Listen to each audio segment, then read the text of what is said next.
तो हाँ जी मेरे प्यारे स्टूडेंट्स, कैसे हो भाई आप सब। तो स्वागत है आप सबका आपके अपने इस पसंदीदा चैनल जैकेश तिवारी गुरुकुल इस धमाकेदार और बेहतरीन क्लास में, जिसमें आज हम केमिस्ट्री का जो चैप्टर नंबर फर्स्ट विलयन है, इसमें मोलरता वाले टॉपिक से बात किया जाएगा। मोलरता सर क्या है? तो ये आपका सांद्रता के रासायनिक पद में आता है। भौतिक पद जितना था और बेसिक कॉन्सेप्ट विलयन, विलयन के प्रकार, विलय और विलयनता सारा टॉपिक क्लियर कर दिया गया है। नहीं देखा है चैनल पर जाकर देख लीजिएगा, वीडियो फॉर्म में क्लास में मिल जाएंगी। और हाँ, अगर आप सपोर्ट करना चाहते हो ना तो चैनल को आप सब्सक्राइब कर लो और प्लस में वीडियो को अपने अदर फ्रेंड्स के पास शेयर भी भाई कर दो, क्योंकि जब यहाँ पर अच्छी खासी संख्या रहेगी तो हमारा भी पढ़ाने में भाई मन लगेगा, क्योंकि आपकी संख्या पर ही डिपेंड करता है कि क्लास कितनी अच्छी होने वाली है। सो चलो बात किया जाए ना। अब सर मोलरता क्या होता है तो आप समझिए। मोलरता में हम लोग क्या करते हैं, 1 लीटर विलयन लेंगे, उस 1 लीटर विलयन में विलेय पदार्थ के जितने मोल घुले होंगे उसी को बोल दिया जाएगा मोलरता। डिफिनीशन आपके सामने लिखी हुई है ना, तो क्या बोलोगे कि 1 लीटर है ना, 1 लीटर विलयन में उपस्थित विलेय पदार्थ के मोलों की मात्रा या संख्या को भी बोल सकते हैं। इसको क्या बोलते हैं? मोलरता कहते हैं। और इसे कैपिटल एम से प्रदर्शित करते हैं। शुद्ध सर क्या बनेगा? तो आप समझो 1 लीटर विलयन में ना आपको क्या करना है, विलेय पदार्थ का मोल लेना है। यानी क्या हो जाएगा, लीटर का मतलब आयतन, तो जो मोलरता होगा वो विलयन का आयतन जो कि लीटर में होना चाहिए, और फिर हो जाए ऊपर क्या आ जाएगा आपका विलेय के मोल, यानी मोलरता बराबर विलेय के मोल अपान विलयन का आयतन। ये होगा क्या करना है ना। अच्छा एक बात और समझो, जो मोल होता है, मान लो विलेय पदार्थ जो होगा उसका हमको मोल निकालना पड़ेगा। मोल सर कैसे निकलेगा? तो जो उसका भार होगा, उसका जो अणुभार होगा, एक दूसरे जब डिवाइड करेंगे तो मोल निकलेगा। मोल जो होता है वो भार अपान अणुभार होता है। भार को W से हम प्रदर्शित करते हैं स्मॉल के, और अणुभार को हम क्या स्मॉल के n से प्रदर्शित करते हैं। मोल को स्मॉल के n से प्रदर्शित किया जाता है। और विलयन इक्वल टू विलेय प्लस विलय के वाला कॉन्सेप्ट तुमको पता ही है। और अगर विलय को A मान ले, विलय को B मान ले, तो क्या होगा ये आप अभी देखोगे। और 1 लीटर में 1000 मिलीलीटर होता है। तो इन सारा का सारा कॉन्सेप्ट लगाकर हमको एक प्यारा सा सूत्र मिल जाता है, जिसका हम न्यूमेरिकल में यूज करते हैं, क्योंकि ये हर जगह नहीं यूज होने वाला। ये सूत्र वही यूज होगा जहां पर विलयन का आयतन और विलेय के मोलों की संख्या दी जाएगी, वहीं इसका यूज करोगे। अगर तुमको भार और अणुभार के फॉर्म में दे दिया जाए तो आप ये सूत्र यूज करने वाले हो, जो कि होता है मोलरता बराबर विलेय का भार, यानी WA, उसके बाद में इनटू में 1000 करोगे। अगर मिलीलीटर होगा तो, नहीं होगा तो 1000 का मल्टीप्लाई नहीं करना है, अपान में विलेय का अणुभार यानी स्मॉल का MA और विलयन का आयतन। आए समझ, ये हो जाएगा। अब इतना जब आप लिखोगे तो भाई इतना थ्योरेटिकल फॉर्म में लिखने में थोड़ा टाइम लगेगा। एक छोटा सा सूत्र तुम्हारे लिए बन जाएगा, कैपिटल का M equals to WA into में 1000 अपान में MA इनटू V, जो कि मल्टीप्लाई आपका क्या होना चाहिए, ml में होना चाहिए। ये यहां हो जाएगा।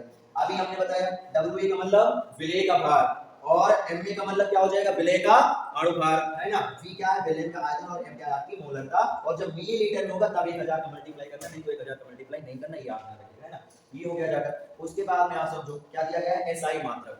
यानी अब समझो इससे पहले जो हम लोगों ने भौतिक पद में पढ़ा तो वहां पर मात्रक की कोई आवश्यकता नहीं थी। क्यों सर आवश्यकता नहीं थी? तो मात्रक की इसलिए आवश्यकता नहीं थी क्योंकि वहां पर जो ऊपर बन रहा था वही नीचे बन रहा था, और जब मात्रक समान होते तो एक दूसरे से कट जाते, मात्रक नहीं बनता है जाकर, है ना। लेकिन यहाँ पर बनेगा तो क्या होगा, तो जो हमारा क्या होता है मोल निकलता है उसका मोल ही मात्रक होता है, और लीटर इसलिए क्या हो जाएगा, लीटर हो जाएगा, मोल प्रति लीटर।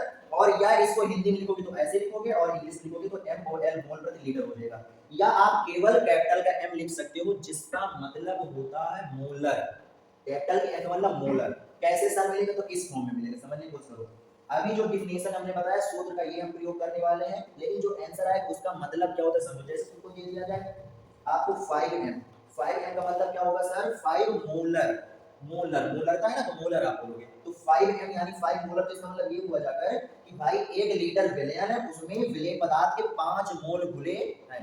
1 लीटर विलयन में जितने विलेय पदार्थ के मोल हो उसी को बोलते हैं जाकर मोलरता, है ना। तो क्या होगा, इसका मतलब ये हो जाता है कि 1 लीटर जो हमारा विलयन है, विलयन में 1 लीटर विलयन में क्या है आपका 5 मोल विलेय पदार्थ के, है ना, विलेय के है, ये हो जाएगा। ऐसे का 10 दे दिया जाए, इसका मतलब क्या हुआ, 1 लीटर विलयन, विलयन में 10 मोल, मोल इसके विलेय, विलेय के आया समझ में, ये होगा जाता है ना। सो इतना याद रखिएगा कि 1 लीटर विलयन में जितना विलेय पदार्थ का मोल उसी को बोलते हैं आपका मोलरता, है ना। सूत्र ये होता है एकदम छोटा सा, capital M equal to WA into में 1000 अपान में MA इनटू में क्या हो जाएगा आपका V। क्या होता है ये सब सामने आपको लिखा हुआ है। अब आगे आ जाओ, इससे हम कुछ न्यूमेरिकल वगैरह बात करते हैं। कैसे सर पूछा जाए तो आप समझो, जैसे यहां पर दिया गया है क्या 5.85 ग्राम सोडियम क्लोराइड, है ना। ग्राम सोडियम क्लोराइड को 250 मिलीलीटर विलयन में, है ना, 5.85 ग्राम सोडियम क्लोराइड को 250 मिलीलीटर विलयन में घोला गया है। विलयन की मोलरता ज्ञात करो। ओके ठीक, समझो ये है विलयन, इसमें घोला गया है इतने को, तो घुलने का काम ये कर रहा है, इसलिए हो जाएगा ये विलेय पदार्थ। और ये विलेय पदार्थ का क्या है, द्रव्यमान है ना, इसलिए इसको क्या बोल देंगे हम डब्ल्यू बोल देने वाले हैं। आया समझ में? यहाँ पे क्या हो जाएगा विलेय यानी Na है ना, अच्छा NaCl क्यों, क्योंकि सोडियम क्लोराइड ना, तो विलेय यानी NaCl का भार सर कितना दिया गया है, तो ये दिया गया आपको 5.85 ग्राम है ना, ये दिया गया है। उसके बाद में इसका अणुभार निकालना पड़ेगा, क्यों, क्योंकि मोल होता है ना, और मोल भार पर अणुभार से निकलता है, तो मोल निकालना पड़ेगा। सर मोल कैसे निकलता है, तो मोल, अच्छा हाँ अणुभार कैसे निकलता है, तो इनका अणुभार अलग अलग तुमको पता होना चाहिए। सोडियम का होता है जाकर 23 और जो क्लोरीन का होता है वो होता है 35.5।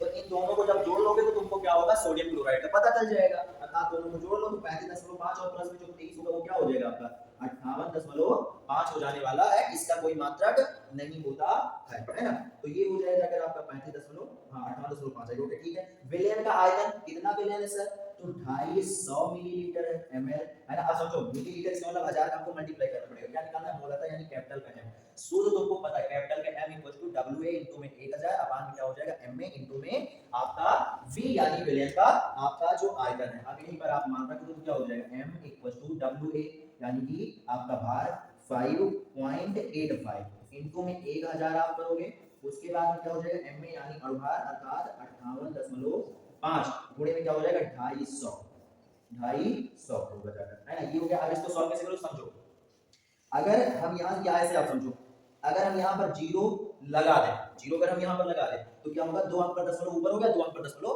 नीचे हो गया, तो ये क्या होगा एक दूसरे से हट जाने वाला है। आया समझ में? और उसके बाद में आप समझो ये क्या है, फिर बचेगा ऊपर 585 और नीचे बचेगा जाकर क्या 5850। तो 585 से 5850 क्या होगा 10 बार में कट जाएगा ना। आया समझ में? उसके बाद में आप एक बात और समझो, 1000 यहाँ पर होना चाहिए भाई।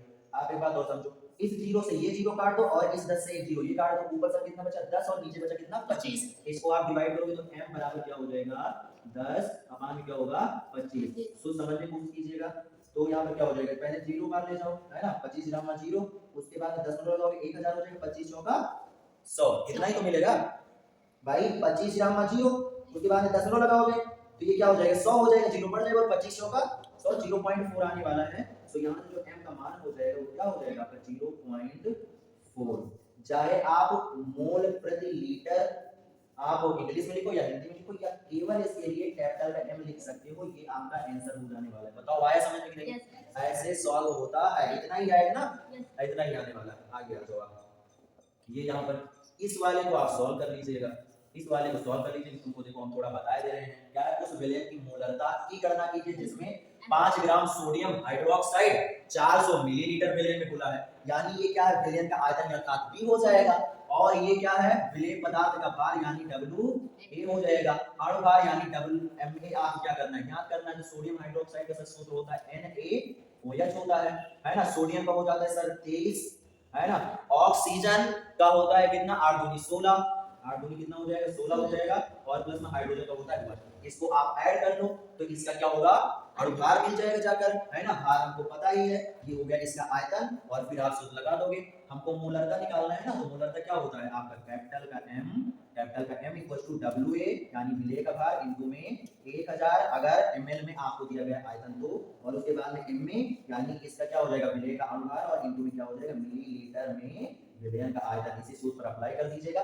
WA का मान हमने बता दिया, इतने को जोड़कर आपको ma का मान पता चल जाएगा, 1000 आपका होगा क्योंकि मिलीलीटर में, और b का भी मान हमने बता दिया। आप तो सॉल्व कर लोगे ना है ना, सॉल्व कर लीजिएगा। अब आ जाओ आप मोलरता है ना, क्योंकि क्या हो गई मोलरता हो चुका है। मोलरता ये क्या है, यहाँ पर विलायक की बात करते हैं, वहां पर विलयन था, यहाँ पर विलायक था, और विलायक द्रव्यमान अवस्था में होगा है ना, विलायक जो होगा वो द्रव्यमान अवस्था में होगा, इसलिए किलोग्राम की बात की जाएगी। क्या हो जाएगा सर कि 1 किलोग्राम विलायक में विलेय पदार्थ जितने मोल घुले हों उसी को बोल दिया जाएगा विलयन की मोलरता।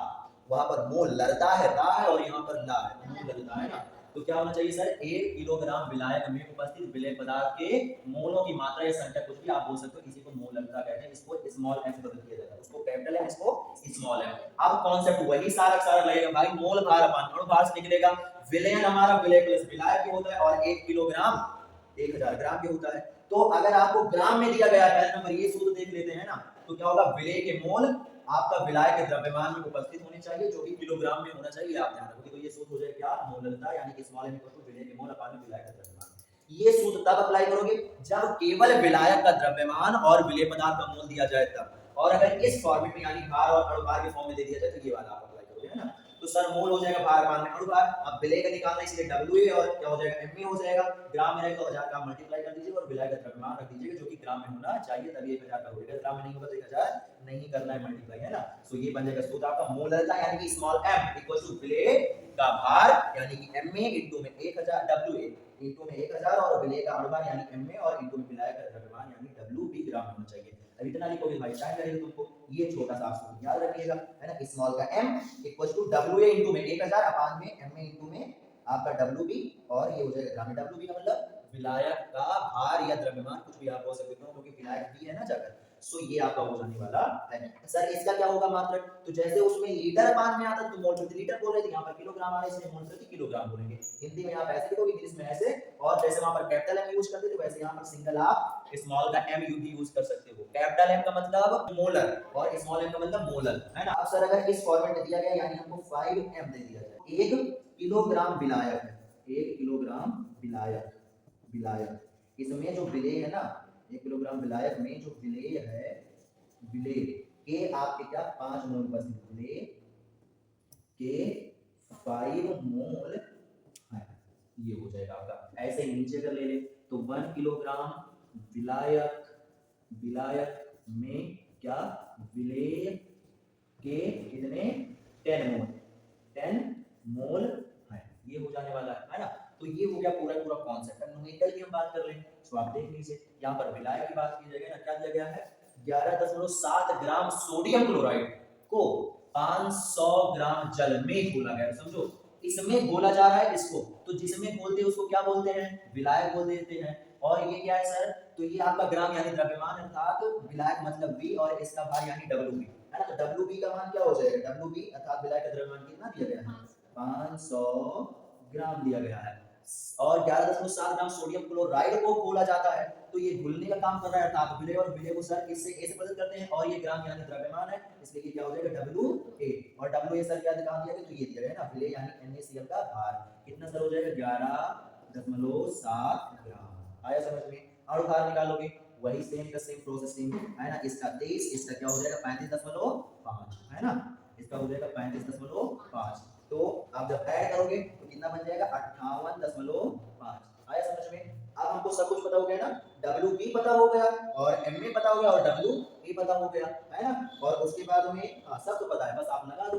तो मोललता यानी स्मॉल m ज्ञात करना है, मोललता स्मॉल m ज्ञात करने लगा दो तो क्या हो जाएगा, इसका मान कितना दे रखा है 11.7 इनटू में 1000, है ना, और उसके बाद में इसका मान सर तो 58.5 और गुणे में क्या हो जाएगा, इसका मान क्या है 500, है ना। समझने की कोशिश कीजिएगा, क्या करो कि दशमलव तुम हटा ही दो, है ना, दशमलव हटा दो टेंशन खत्म हो जाए। जब इस 10 इस दशमलव हटा आगे बन गया पूरा पूरा 117, और 117 को जब 58.5 निकालोगे सिंपल से दो बार में क्या होगा कट जाएगा, है ना। वैसे भी सॉल्व करोगे आंसर आएगा उसमें भी, लेकिन थोड़ा कैलकुलेशन थोड़ा हार्ड हो जाएगी, बस और कुछ नहीं, है ना।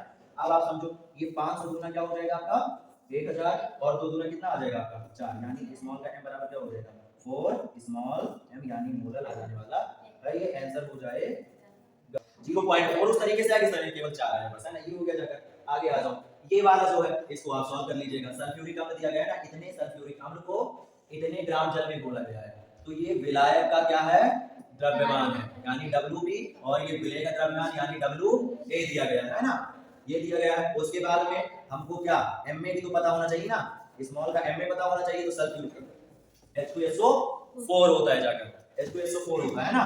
तो हाइड्रोजन का होता है 1, हाइड्रोजन का होता है 1 और 2 1 है ना, इसलिए क्या हो जाएगा 1 into 2 और प्लस में सल्फर का जो परमाणु क्रमांक होता है वो 16 होता है, 16 दूना कितना हो जाएगा 32, और ऑक्सीजन का 8 दूनी 16 और 16 चौके 64, प्लस में कितना हो जाएगा 64। इसको ऐड कर लीजिएगा, स्मॉल का m में मिल जाएगा, ग्राम में इसलिए 1000 ग्राम मल्टीप्लाई कर दोगे। इस सूत्र क्या होता है आपका, सूत्र होता है WA इनटू में 1000 अपान में MA और इनटू में क्या हो जाएगा WB। आया समझ में, ये होता है सूत्र।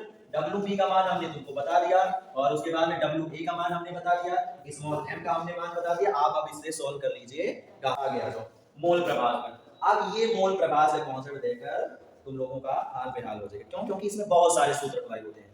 पहले हम लोग एक क्वेश्चन को एकदम कॉन्सेप्चुअली सॉल्व करेंगे, उसके बाद फिर इस आपको शॉर्ट तरीके से सॉल्व करके दिखाएंगे, है ना। तो आप देखो मोल अंश क्या है, कितना अंश उपस्थित है, तो उसका अंश ज्ञात करने के लिए जो विलयन का टोटल मोल है और उस घटक का मोल है, तो उस घटक को विलयन के टोटल मोल से क्या करो आप डिवाइड कर दो, तो तुमको पता चल जाने वाला है। तो क्या वही डेफिनेशन दी गई है कि विलयन के किसी घटक के मोल की संख्या तथा विलयन के कुल मोल की संख्या के अनुपात को उस घटक का क्या बोलते हैं, मोल अंश, या इसको मोल प्रभाव भी या मोल भिन्न भी बोला जाता है, कुछ भी आप बोल सकते हो। और इसको हम x से प्रदर्शित करते हैं।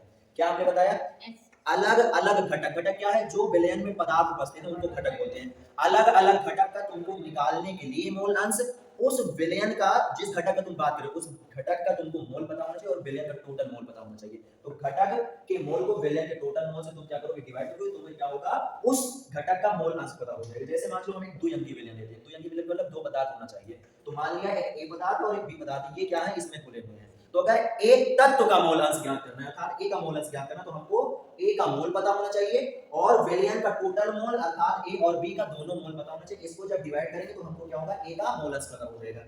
वही प्रोसेस से हमको क्या होगा, बी का भी मोल अंश पता हो जाएगा। आया समझ में।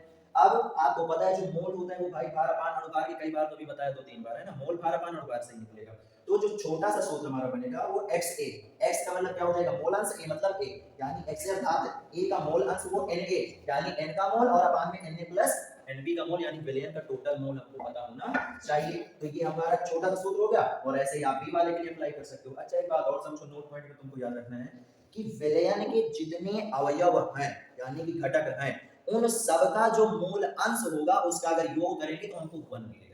कैसे सर 1 मिलेगा, तो उसको हम न्यूमेरिकल वगैरह तुमको दिखाएंगे, प्लस में आप ऐसे सूत्र से समझ लो। जैसे तुमको पता है जो विलयन का टोटल मोल अंश बनेगा वो क्या हो जाएगा, ए का मोल अंश प्लस में बी के मोल अंश के बराबर होने वाला है। ए का मोल अंश ये है और बी का मोल अंश ये है। अब आप समझो, जब हम लोग भिन्न, ये क्या है, भिन्नात्मक पद है ना, भिन्नात्मक पद को जब जोड़ा जाता है तो आपका हर वाला जो समान, अगर हर वाला समान होता है नंबर, हर वाला समान करना पड़ता है। अगर वो तो क्या करते हैं, दोनों के अपान में लिख दिया जाता है। तो इसके अपान में भी आ जाएगा, इसके अपान भी आ जाएगा, तो इसको इस पोजीशन में लिख सकते हैं। अब इसको काटोगे तो क्या होगा, यहां से 1 तो मिलेगा। आया समझ में, वही तो मिलने वाला है। तो विलयन के जो टोटल घटक होते हैं सबका अगर मोल अंश आप जोड़ोगे तो तुमको 1 मिलेगा जाकर, इससे ज्यादा नहीं होगा, है ना। ये कॉन्सेप्ट को आ जाओ न्यूमेरिकल पर। ये न्यूमेरिकल देखकर आपको डर सा लगने लगा होगा ना, बट नो टेंशन, आप इसको समझने की कोशिश कीजिएगा। मैं आपको एक एक स्टेप समझाने वाला हूं। सॉल्व करने का तरीका यही होता है जो हमने यहाँ पर लिख रखा है, बट इतना आप अपने बोर्ड एग्जाम में लिखोगे तो आपका टाइम बहुत ज्यादा जाने वाला है। इसलिए मैं आपको इसको अच्छे से समझाऊंगा, इसके बाद भी शॉर्ट फॉर्म में कैसे हम सॉल्व करेंगे ताकि हमारा एक भी बोर्ड एग्जाम में मार्क्स ना कटे, उसको नेक्स्ट क्वेश्चन पर अप्लाई करके बताने वाला हूं। आया समझ में। और एक बात बता देना चाहता हूं, इस मोल अंश के न्यूमेरिकल में इतने सारे सूत्र और कॉन्सेप्ट अप्लाई कर होते हैं ना कि बच्चा परेशान हो जाता सॉल्व करते करते। सांद्रता के पदों में सबसे ज्यादा टिपिकल अगर बात किया जाए तो यही वाला आपका न्यूमेरिकल हो जाता है ना। तो इसको आप अच्छे समझने की कोशिश कीजिएगा। नेक्स्ट वाला जो क्वेश्चन उसको एकदम शॉर्ट फॉर्म में हम समझाने वाले हैं, है ना। आया समझ में। सो आप समझो क्या बताया है कि एक विलयन है जिसमें 16 ग्राम मेथिल अल्कोहल है और 90 ग्राम जल है। हमको बताना है कि भाई जल और मेथिल अल्कोहल का मोल अंश क्या होगा। तो अभी हमने इससे पहले बताया कि किसी भी घटक का अगर आपको मोल अंश निकालना है तो उस घटक का मोल और विलयन का टोटल मोल पता होना चाहिए, तभी मोल अंश निकलेगा जाकर, नहीं तो निकल नहीं पाएगा, है ना। तो आप समझो अगर मोल निकालना तो उसके लिए भार और अनुभार हमको पता होना चाहिए। तो भाई भार तो हमको जल और मेथिल अल्कोहल का दोनों दे दिया गया है, चलो हम देख लेते हैं ना। तो समझो मेथिल अल्कोहल का जो भार है सर कितना है, वो 16 ग्राम है ना, कितना है, तो वो है जाकर हमारा 16 ग्राम। अच्छे समझने की कोशिश कीजिएगा। उसके बाद में इसका सर अणुभार कैसे होगा, तो आप समझो अणुभार क्या होता है, अणु सूत्र से निकलता है ना। तो कैसे निकलेगा सर, तो आप समझिए जो तत्वों की द्रव्यमान संख्या होती है ना, उसी को क्या करो आप जोड़ दो अणुसूत्रों में, तो वो अणुसूत्र का अणुभार हो जाता है। सिंपल सी बात है। यहाँ पर CH3 दिया गया है तो इसका हम क्या करेंगे, अलग जोड़ेंगे। समझने की कोशिश कीजिएगा।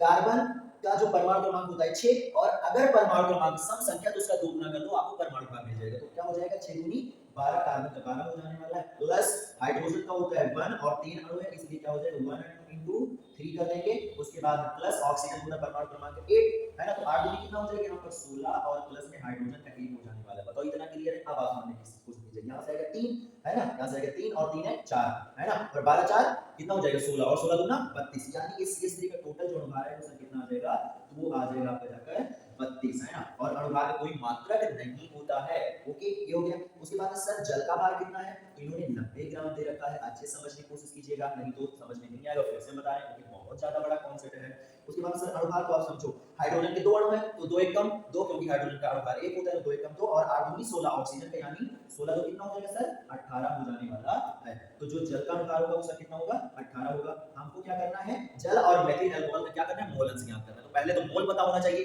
मोल सर कैसे निकालेंगे, तो मोल का सूत्र होता है भार अपान में अणुभार। जल का निकालना है तो जल का मोल हो जाएगा जल का भार और अपान में अणुभार। ये वाला छोटा सा आप सूत्र इसके लिए अप्लाई कर सकते हो, है ना। तो सर जल का भार कितना है, तो जल का भार आपको दिख रहा है 90 और अणुभार कितना है 18। तो यहाँ पर आप लिखोगे 90 और अपान में लिखोगे 18, और 18 पंचे सर कितना होता है 90, यानी यहाँ सबको क्या मिल जाएगा, यहाँ सबको 5 मिल जाने वाला है। अर्थात जल का जो मोल है वो विलयन में कितना है आपका 5 है। आया समझ में, ओके ठीक है। अब मेथिल अल्कोहल का निकालते हैं, वही प्रोसेस होगा, भार और अणुभार पता होना चाहिए। तो मेथिल अल्कोहल का भार कितना है 16 और अणुभार कितना है 32। तो क्या करोगे आप, यहाँ पर रख दो भार और अपान में अणुभार यानी 32, है ना। आया समझ में, तो आप समझने की कोशिश कीजिएगा।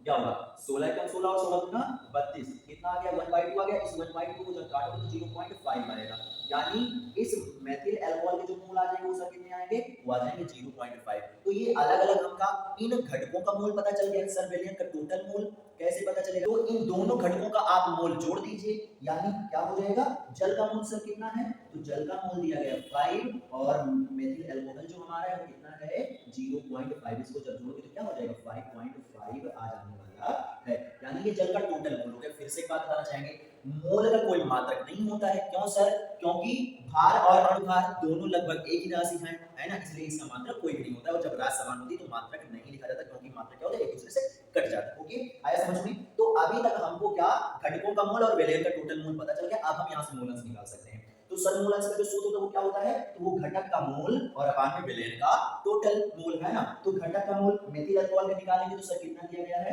तो आया हमारा 0.5, और उसके बाद में सर टोटल विलयन कितना है, तो 5.5। आया समझ में। अब आप समझो, जब यहाँ से आप दशमलव हटाओगे तो ये भी दशमलव हट जाएगा, और 5 एकम 5 और 11 बच्चे 55, यानी यहाँ से मिलेगा जाकर 1 अपान में या 11। क्या मिलेगा सर 1 अपान में 11 मिलने वाला है। इसको हम दशमलव में नहीं ला रहे हैं, क्यों, क्योंकि पूरी तरीके से ये क्या होगा आपका पूर्ण संख्या में नहीं आएगा, ये इंफिनिटी तक क्या होगा चला जाएगा, अर्थात ये एक आसान संख्या बनी रहेगा। इसलिए हम इसको दशमलव में नहीं निकाल रहे, फ्रैक्शन भी रहने दे रहे हैं ना, क्योंकि अभी तुमको कुछ बहुत ज्यादा ट्विस्ट हम दिखाने वाले हैं। ओके, अब आप समझो सर, ऐसे जल का निकाल रहे, तो जल का सर कितना है मोल, तो जल का जो मिला था वो हमको मिला था जाकर क्या 5, है ना, और सर टोटल विलयन कितना है, तो टोटल विलयन का है 5.5। अब जब दशमलव हटाओगे तो ऊपर 0 बढ़ जाएगा ना, ओके ठीक है। उसके बाद 5 दाना 50 और 11 बच्चे 55, यानी सर यहाँ से हमको मिल जाएगा 10/11। क्या मिल जाएगा सर 10/11, यानी जो जल का मूल अंश है वो 10/11 आ जाएगा, और जो मेथिल अल्कोहल का मूल अंश है वो क्या आ जाएगा 1/11 आ जाने वाला है। अच्छा, एक बात और आप समझने की कोशिश कीजिए। अभी हमने आपसे क्या बताया, अभी हमने ये बताया कि भाई जो विलयन के घटक हैं उन सभी का अगर हम मूल अंश जोड़ लें, अर्थात विलयन का टोटल मूल अंश वो कितना बनता है, सब जाकर 1 बनता है। कितना बनता है 1 बनता है, अर्थात इसको और इसको जब जोड़ेंगे तो हम 1 बनेगा।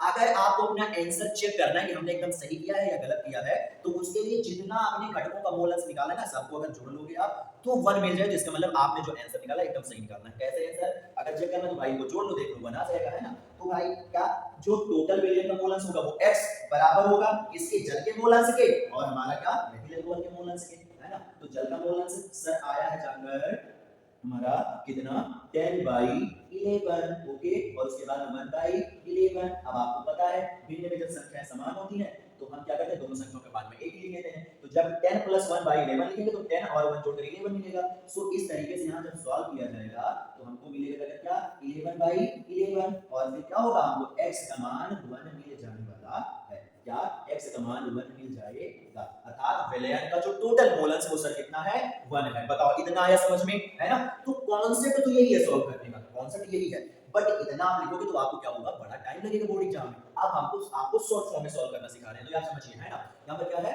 दूसरा क्वेश्चन है, इसमें 36 ग्राम जल है और आपका क्या 46 ग्राम एथिल अल्कोहल है और 32 ग्राम मेथिल अल्कोहल है। इन सबका क्या करना है हमको मोल अंश ज्ञात करना है। तो चलो सर ज्ञात कर लेते हैं, है ना। आपको पता होना चाहिए कि मोल अंश निकालने के लिए इन घटकों का मोल और विलयन का टोटल मोल पता होना चाहिए, और मोल के लिए हमको भार और अणुभार भी पता होना चाहिए, तभी तो मोल निकालेंगे ना, सिंपल सी बात है। तो भार सबका दिया गया, अणुभार हम निकालेंगे। भार को W से प्रदर्शित करते हैं, तुमको पता है ना, तो आप समझो कैसे आप लिखोगे। W मतलब भार और जल का मतलब H2O, अर्थात जल का भार कितना सर दे रखा है 36 ग्राम। बताओ आया समझ में? ओके ठीक है, ये सब आपको दिया गया है, आप ये भी लिख लीजिए, है ना, क्योंकि आपको ऐसे लिखना है कि आपका बिल्कुल भी बोर्ड एग्जाम में मार्क्स नहीं कटे, आपको रिप्रेजेंट करना आना चाहिए। ओके ठीक है, अब सर हमको अनुभार लिखना है। अनुभार मतलब स्मॉल m और जल का यानी H2O का अनुभार। सर कैसे? अभी हमने सॉल्व करके दिखाया ना, कितना होगा इसका 18 होगा। मेथिल अल्कोहल का सर, तो मेथिल अल्कोहल 32 ग्राम है ना, तो क्या हो जाएगा WCH3OH, यानी मेथिल अल्कोहल का भार कितना है सर 32 ग्राम। इसका अगर हम क्या निकालेंगे अनुभार, तो MCH3OH, MCH3OH बराबर कितना हो जाएगा, सॉल्व कर लीजिए। अभी से पहले सॉल्व किया था ना, कितना आएगा 32 आएगा, है ना, कितना आएगा सर 32 आएगा। कैसे? आप देख लो, कार्बन का सर कितना होगा 12 प्लस आपका क्या हो जाएगा, हाइड्रोजन के 3 अणुओं का 3 हो जाने वाला है, ऑक्सीजन का हो जाएगा 16 और प्लस में हाइड्रोजन का 1 है ना, तो क्या हो जाएगा यहाँ से पूरा पूरा कितना आने वाला है सर, तो 32 ही आएगा जाकर, है ना, कितना आ जाएगा 32 आ जाएगा। ठीक है 32। ओके ये हो गया। ओके अब सर एथिल अल्कोहल का, तो एथिल अल्कोहल का जो भार है वो कितना दे रखे 46 ग्राम, यानी W एथिल अल्कोहल अर्थात C2H5 है ना, OH एथिल अल्कोहल। ओके है ना, आराम से आप समझने की कोशिश कीजिएगा। उस साइड वाली लाइन गड़बड़ हो गई, इसलिए आपको उस साइड परफेक्ट तरीके से ना दिखाई पड़ रहा होगा ना, तो आप अच्छे से समझने की कोशिश कीजिए। ओके तो ये सर कितना दे रखा है 46 ग्राम। ठीक है 46 ग्राम। सर इसका अनुभार कितना होगा, यानी कि M C2H5OH है ना, क्या C2H5OH। तो समझने की कोशिश करो क्या हो जाएगा कि एक कार्बन का कितना 12 होता है ना, तो दो कार्बन है तो 12 गुना कितना हो जाएगा सर 24 हो जाएगा। ठीक है उसके बाद में हाइड्रोजन के 5 अणु हैं, हाइड्रोजन के 5 और इसलिए 5 हो जाएगा। उसके बाद में ऑक्सीजन का हो जाएगा कितना 16 और फिर हो जाएगा यहाँ पर 1। आया समझ में? इस 1 को यहाँ पर जोड़ो, है ना, कितना हो जाएगा 25 और 25 5 कितना हो जाएगा सर 30, है ना, 25 5 30 30 10 40 और 6 कितना हो जाएगा सर 46 होने वाला है। तो आया समझ में? तो हमको ये क्या मिल गया, इनका भार और अनुभार मिल गया। सर अगर हमको क्या करना है मोल याद करना है, तो मोल का मतलब है किसका, जल का, H2O का, है ना, कितना है सर 36 ग्राम। भार पान में अनुभार ना, भार पान में क्या अनुभार, भार पान में अनुभार यानी WH2O अपान में अनुभार MH2O है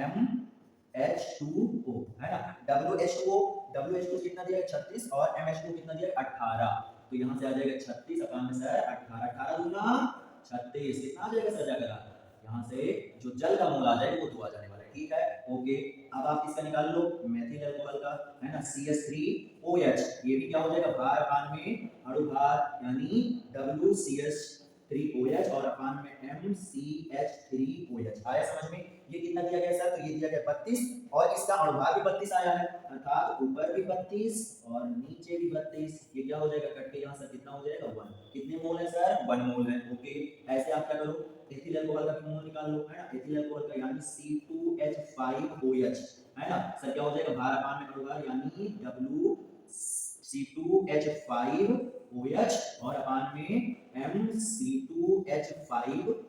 ओके ये सर 46 है और ये भी 46 है, कटने के बाद कितना आ जाएगा 1, अर्थात इसका भी सर 1 मोल उपस्थित है। बताओ कितना अभी तक क्लियर है? तो हमने अलग अलग घटकों का मोल भी निकाल लिया। अब हमको क्या पता होना चाहिए, विलयन का टोटल मोल पता होना चाहिए ना। तो विलयन का जो टोटल मोल होगा सर अर्थात n, इसको कलर हम चेंज कर देंगे, वो भी क्या होगा सर, वो होगा जल का मोल यानी NH2 प्लस में मेथिल अल्कोहल का मोल यानी NH3OH और प्लस में एथिल अल्कोहल का मोल यानी NC2H5OH। इन सबके योग के बराबर होने वाला है। तो इनको जब जोड़ो तो इसका कितना है सर, इसका है 2, उसका है क्या, और मेथिल अल्कोहल का एथिल अल्कोहल का 1 1 दिया गया है ना, तो यहां से कितना बन जाएगा सर 4 टोटल बन जाने वाला है। कितना बन जाने वाला है 4 बन जाने वाला है। अब आप क्या करो, अब आप मेन मोल अंश वाला क्या करो सूत्र अप्लाई कर दो, है ना, मेन मोल अंश वाला क्या करो सूत्र अप्लाई कर दो। सर निकालना क्या था ये तो आपने बताया ही नहीं, कोई बात नहीं, चलो देख लो। तो हमको XH2O निकालना था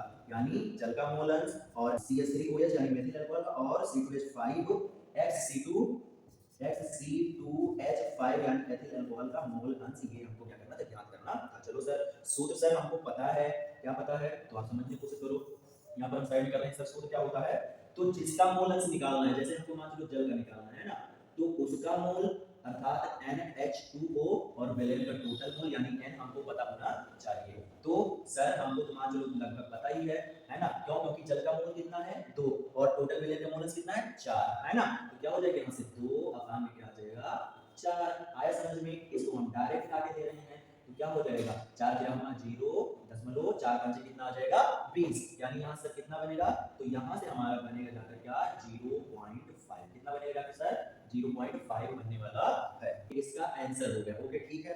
उसके बाद में हमको क्या करना है, मेथिल अल्कोहल का मोल अंश चाहिए, यानी HCH3OH। तो सर इसका मोल आपको पता होना चाहिए, यानी NCH3OH और विलेन का टोटल मोल। तो इसका मोल सर कितना है, तो इसका मोल हमारा है 1 और विलेन का टोटल मोल सर कितना है, वो है 4, है ना। तो इसको जब आप काटोगे तो पहले 0 बाहर जाएगा, फिर कितना होगा सर 10 हो जाएगा ना, तो 4 दूनी 8, 2 बचेगा जाकर और 4 पंचे 20, यानी कितना आ जाएगा 0.25। क्या आ जाएगा सर 0.25, है ना। कितना आंसर आएगा 0.25। ये इतना मोल अंश इसका बनने वाला, ये आंसर हो गया जाएगा। CH5 टॉपिक बचा ही है ना भाई, उसको भी निकाल लो। तो क्या हो जाएगा सर HC2H5OH, यानी एथिल अल्कोहल का मोल अंश। पहले तो मोल सर पता होना चाहिए, यानी NC2H5OH और अपान में टोटल विलेन का, है ना। तो इसको हम नीचे सॉल्व कर लेते हैं क्योंकि जगह ही है। तो क्या हो जाएगा सर इसका भी 1 है ना, इसका भी क्या है 1 और उसके बाद में टोटल जो है 4, इसको जब काटेंगे तो 0.25 सर आने वाला है। तो आंसर आ जाएगा 0.25 और ये इसका मोल अंश हो जाएगा। बताओ आया समझ में, है ना। अब अगर हमको ये ज्ञात करना है कि हमने आंसर जो निकाला वो एकदम सही है या गलत है, तो उसके लिए क्या करो, टोटल आप ऐड कर दो, यानी विलेन का टोटल मोल अंश निकाल लो। अगर वो 1 के बराबर है, इसका मतलब हमने जो निकाला है वो एकदम सही है।